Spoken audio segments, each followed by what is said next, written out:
हं. नमस्कार शेतकरी बांधवांनो. 3/6/2024 रोजी सकाळी देवपूजा करत असताना मृग नक्षत्राचा जे किडा आहे, आपले पूर्वज त्यांची नेहमी पूजा करत होते, म्हणून मी त्या दिवशी पूजा करताना त्याचे थोडे निरीक्षण केले. तर ती पाणी पिताना गेल्या वर्षीचं बी निरीक्षण केलं आणि ह्या वर्षीचं बी निरीक्षण केलं. त्यामुळे पाणी पिताना त्या किड्यानं व्यवस्थित पाणी जमिनीला चिटकून पाणी पिलेलं होतं. त्यामुळे ह्या वर्षी पाऊस काळ समाधानकारक आहे. साधारण 35% पाऊस भरपूर पडेल, 25% पाऊस मध्यम पडेल आणि साधारण 40% पाऊस मध्यम आणि थोडा पाऊस कमी पडेल. साधारण 100% पाऊस चांगला होईल.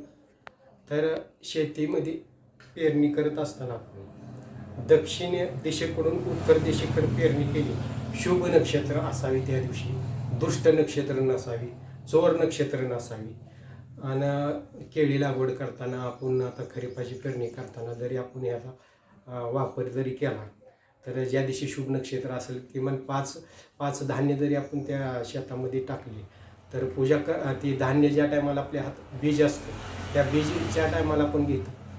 म्हणजे उडीद असू द्या, खरीपामध्ये सगळे कडधान्य असू द्या, ज्वारी, पुन्हा नंतर ज्वारीच्या सीझनमध्ये ज्वारी, पुन्हा ही हरभरा, गहू, ही जी धान्य आपण शेतात पेरताना कश्यप ऋषीचे स्मरण करायचे. कश्यप ऋषीला परशुरामाने ही पृथ्वी दान दिलेली आहे.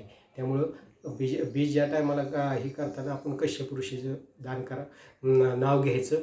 आणि ऊस लागवड करताना, पुन्हा केळी लागवड करताना, द्राक्ष लागवड करताना, इतर आंब्याची रोपं लागवड करताना ही शुभ नक्षत्र असावी, दुष्ट नक्षत्र नसून आणि चोर नक्षत्र नसून.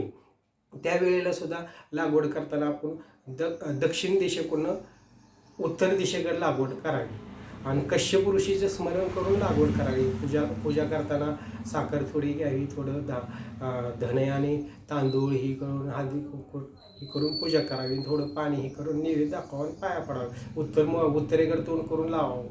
नमस्कार.